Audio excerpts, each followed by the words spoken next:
Bien, vamos a pasar entonces a la segunda presentación, que la va a dar Ivana Ton Linar. Ivana es doctora en filosofía por la Universidad Nacional de Cuyo, como becaria del DAD en el Husserl Archiv de la Universidad de Colonia, en Alemania. Además, al día de hoy es investigadora asistente del CONICET y profesora de Filosofía del Lenguaje en la Facultad de Filosofía y Letras de la Universidad Nacional de Cuyo. Además, es directora de la revista Filosofía y de la revista de Fenomenología y Ciencia Cognitiva, junto con Jethro Massis. Y el día de hoy también dirige el proyecto de Fenomenología y Neurociencias, estudios en torno al ser. Muchas gracias.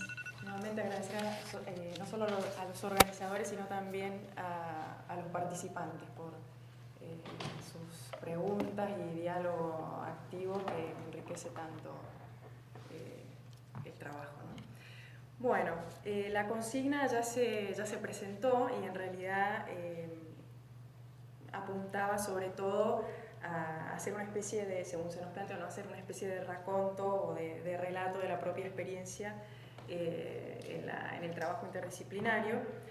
Y bueno, ¿hacia dónde tengo que apuntarme? ¿Para cambiar? ¿Acá? A la computadora. Acá. Abajo. A ver. Para abajo a la derecha. Estoy...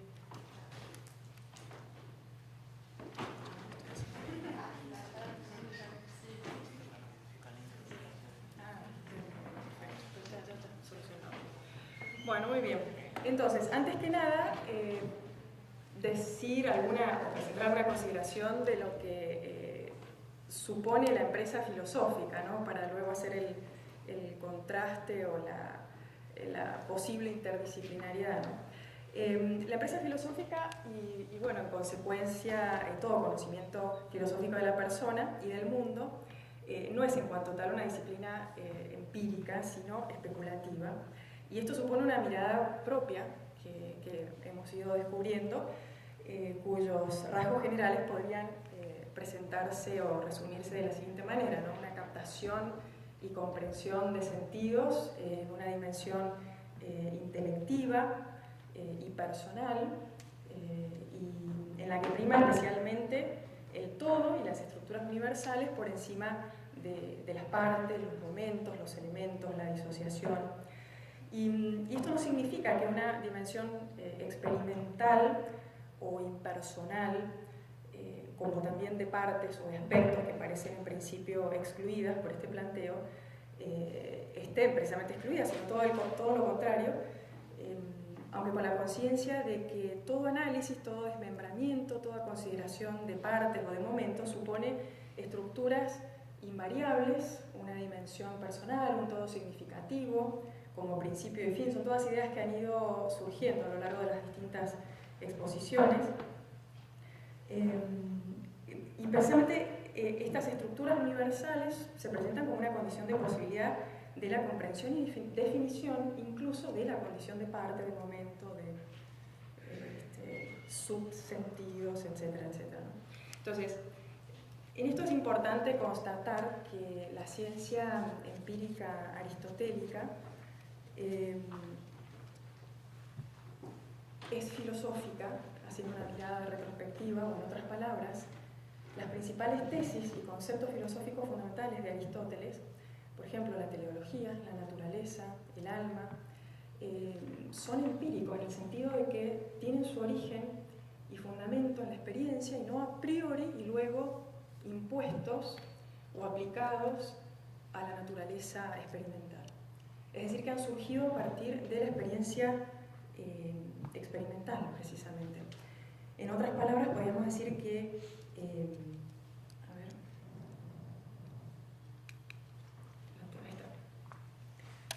bueno, no en otras palabras contrastando, quería decir más bien contrastando con la ciencia empírica moderna y contemporánea, podemos advertir que más bien se apunta en la praxis, digamos así, en la praxis experimental, se apunta más bien a la consideración de partes, pero no en cuanto tales, sino consideradas y tratadas como todos, que a su vez son tomados en una dimensión impersonal, es decir, de mera fundamentación o causación objetiva, y no se considera su significatividad personal o de primera persona.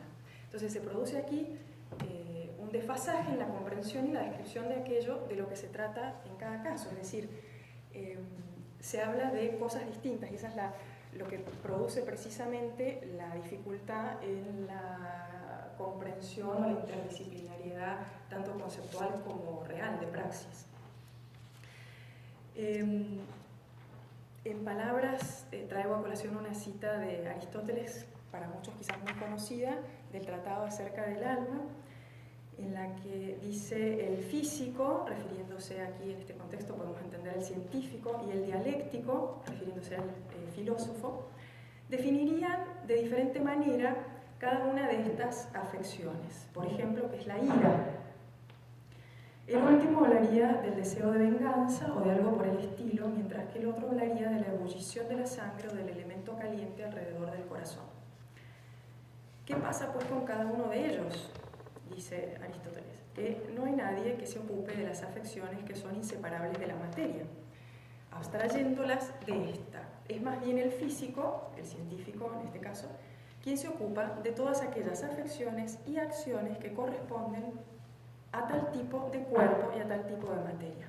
Entonces, en otras palabras, las formas o afecciones que son inseparables de la materia no pueden estudiarse ni comprenderse prescindiendo de esta, y bueno, y a la inversa, toda materia o cuerpo no puede comprenderse prescindiendo de su forma. Bueno, resulta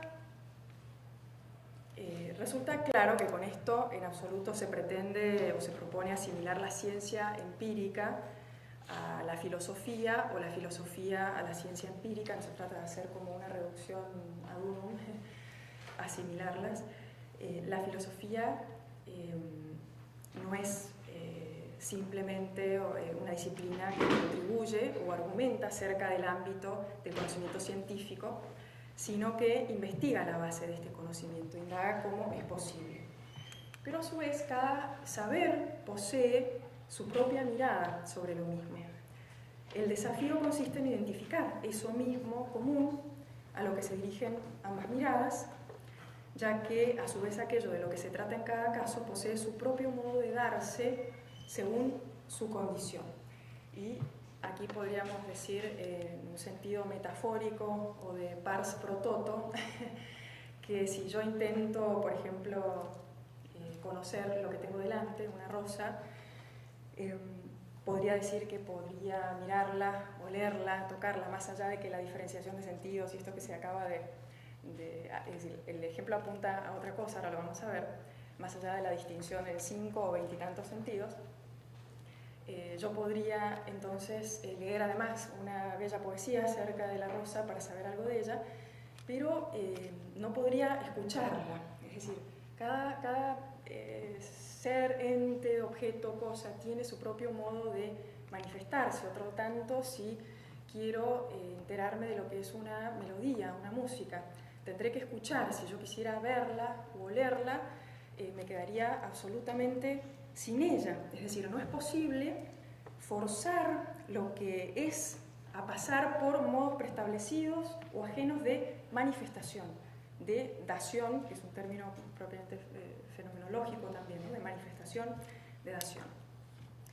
Y bueno, en este sentido, la fenomenología, línea filosófica a la que también me dedico al igual que Agustina, aporta un punto fundamental de gran interés, creo yo, y es que el interés en la conciencia originariamente no constituye un interés en ella por sí misma.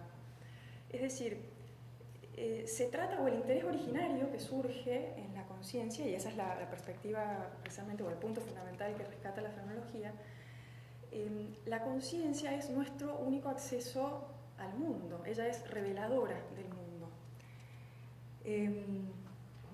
Y en tal sentido, la fenomenología debe ser entendida como un análisis filosófico de varios tipos de revelación también del mundo. El mundo puede presentarse de modo perceptual, imaginativamente. Yo puedo recordar esa rosa percibida, a su vez puedo ficcionarla cambiando, ¿no? En fin, muchas modalidades de acercamiento a lo que es. Y en conexión con esto, también se trata de una investigación entonces reflexiva de esas estructuras de la experiencia y de la comprensión que permiten que diferentes tipos de seres se muestren como lo que son, Entonces, esa tan habitual oposición entre consideraciones de primera persona versus consideraciones de tercera persona, en el contexto del estudio de la conciencia es engañosa o más bien errónea, diríamos, porque nos lleva a olvidar que todas las consideraciones objetivas de tercera persona son efectuadas y generadas por una comunidad de sujetos conscientes. Es decir, el científico que investiga es un sujeto consciente, ¿verdad? Entonces, no existe una pura perspectiva de tercera persona en cuanto no existe una mirada desde ningún lado. Lo que se manifiesta, para poder manifestarse, es a alguien. Lo que se manifiesta, y este es el campo propio de la conciencia. Entonces, la práctica científica constantemente supone la experiencia del mundo precientífico, llamamos, y de primera persona del propio científico. Bueno, ahora bien, por su parte, la investigación filosófica, aunque por ser reflexiva difiera de una directa exploración del mundo, continúa siendo una investigación de la realidad. Es decir, estudiar la conciencia es estudiar la realidad, pero no estudiar la conciencia en cuanto tal, es la manifestación de la realidad, ¿verdad? Es la manifestación de la realidad. Entonces, no es una investigación de algún otro reino mundano o mental. Es decir, es estudiar la realidad en cuanto tal. Porque entonces estudia precisamente fenómenos concretos que están abiertos a la investigación empírica y en tal medida se informa también del mejor conocimiento científico disponible. Y bueno, y viceversa también, de tal manera que una consideración más completa de la experiencia tiene que incluir algún tipo de integración fenomenológica y de la ciencia, es decir, un trabajo común. Y en lo referente específicamente al estudio de la conciencia, siguiendo las preguntas también motivadoras que apuntaban también a centrarse en este fenómeno de la conciencia y dejando de lado, por supuesto, desde el comienzo, perspectivas materialistas o reductivistas que en definitiva no admiten la conciencia en cuanto tal, podríamos decir que ¿se adelantó? Decíamos que entonces podríamos decir que su comprensión fenomenológica, en el sentido de conciencia, esto en primera persona, incluso en las exposiciones de los propios neurocientíficos, con una mirada fenomenológica, reconoce ese rasgo de subjetividad como un rasgo absolutamente esencial en la conciencia.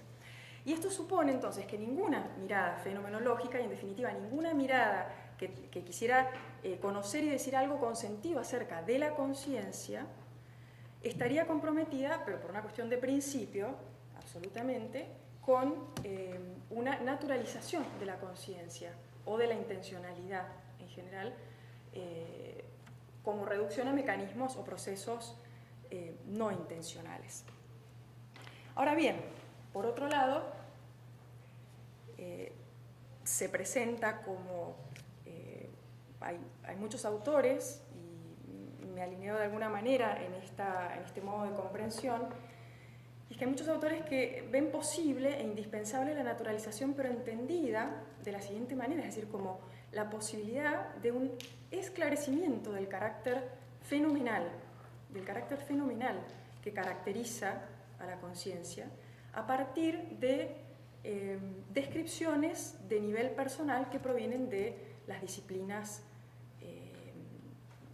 propias que trabajan a la persona desde esta consideración, ¿no? Como la psicopatología, la neuropatología, psicología cognitiva, etc. y que pueden presentar por esa razón una relevancia fenomenológica.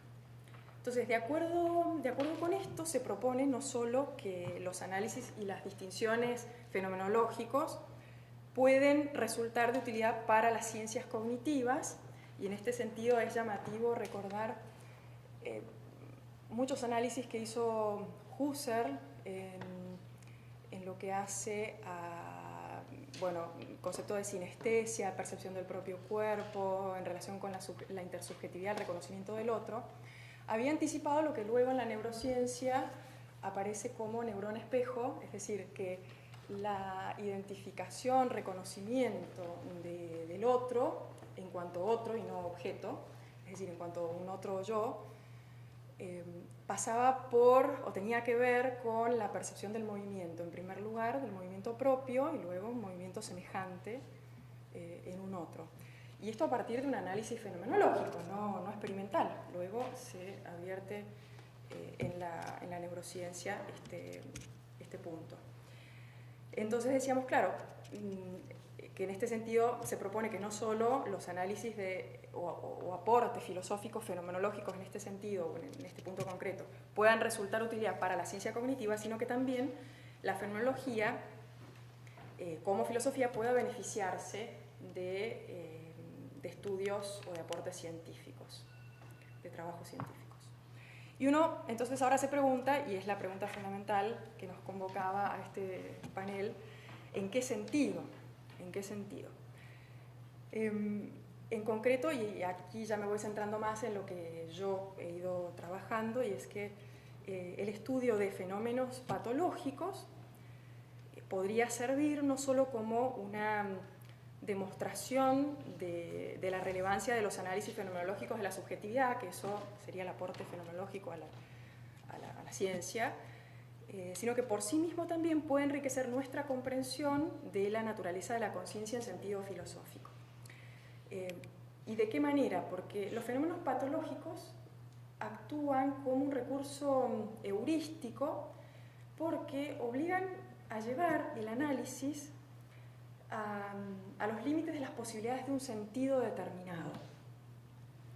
De modo que entonces se exija dar con rasgos nucleares de, en este caso, la subjetividad o la conciencia o la intencionalidad o la agencia, como de hecho procede la fenomenología con el método de la variación eidética. La fenomenología tiene un momento metodológico que consiste en tomar, es decir, para poder llegar a la aprehensión de una esencia, a partir de una percepción concreta, se la varía por medio de la ficción en sus accidentes, ya 5 ya vamos, ay, me queda bastante.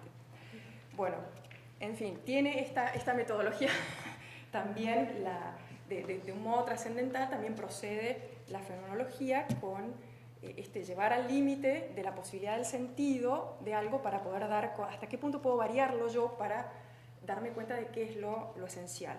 Entonces, una patología me sirve justamente para llevar al límite o poner a prueba un sentido determinado y dar con núcleos esenciales. Entonces, las patologías ofrecen además modalidades fenomenológicas de la conciencia que permiten generar correlativamente modalidades conceptuales descriptivas para dar cuenta también de esos fenómenos. Entonces, ejemplos concretos, que algunos, estos son los que en concreto estoy trabajando yo, el concepto de minimal self, de sentido mínimo de sí, que iluminan, por ejemplo, este concepto ilumina más definidamente los rasgos nucleares de la subjetividad y es un concepto al que se ha llegado a partir precisamente del trabajo interdisciplinario, no es un concepto que viniera originariamente de los aportes o de la filosofía fenomenológica trascendental, y apunta precisamente a partir del estudio de psicopatologías dar con cuál es el sentido último de subjetividad. Aquí hay subjetividad, aquí se trata, está la presencia, hay subjetividad, ¿verdad? Bueno, también este mismo concepto ha permitido hacerse preguntas acerca de las condiciones y, entre comillas, digo mecanismos porque suena muy esto mecánico, y no es esta la idea, todo lo contrario, de persistencia o de la subjetividad, es decir, de qué manera se puede dar cuenta de esa persistencia en la patología de un rasgo de subjetividad todavía. Luego también, por ejemplo, un replanteo de las estructuras temporales de la conciencia. Y el caso que traigo a colación es el fenómeno de la lucidez terminal, que es también en el que estoy adentrándome, y que, claro, en este fenómeno se produce un regreso inesperado de la claridad mental un poco antes de la muerte, pero precisamente en pacientes en que han sufrido desórdenes psiquiátricos o neurológicos, es decir, ha habido una pérdida de funciones y de repente, unas horas, días o semanas, eso varía, la persona recupera estas funciones. Entonces aquí se plantean una serie de preguntas. Claro, esta recuperación de la memoria, de funciones cognitivas y de la identidad incluso, con un cerebro deteriorado, por un lado, para la neurología, en primerísimo lugar, supone, es decir, aquí es clara la intuición de que la neurociencia de los estados terminales puede ser mucho más compleja de lo que es en el caso de pacientes de personas con cerebro sano, normal. Luego también surge la hipótesis de que funciones cognitivas perdidas, aparentemente de un modo irreversible, podrían ser recuperadas de alguna manera, lo cual suena neurológicamente como es decir, casi una contradicción de principio, sobre todo en este tipo de patologías en las que se presenta este fenómeno de la lucidez terminal. Y desde el punto de vista de la filosofía también se ofrecen preguntas, como por ejemplo, que esto que voy a decir también interpela a la neurología, es decir, a la ciencia en general también, ¿no? Pero en concreto para la filosofía, en el caso de la filosofía podría preguntarse que cómo son retenidos los contenidos cognitivos o de experiencia cuando la identidad o la conciencia interna del tiempo, las habilidades cognitivas están perdidas y luego son traídos estos contenidos cuando las habilidades son recuperadas. Es un fenómeno sumamente llamativo que interpela también el análisis trascendental de la conciencia, las estructuras del tiempo. Y entonces, bueno, la subjetividad podría contar en este sentido con diversos mecanismos para persistir y manifestarse que los reconocidos habitualmente. Y por un lado, también, es decir, por otro lado, perdón, también se presenta este desafío para las descripciones trascendentales en lo que hace, como dije recién, a las estructuras temporales de la percepción y de la identidad.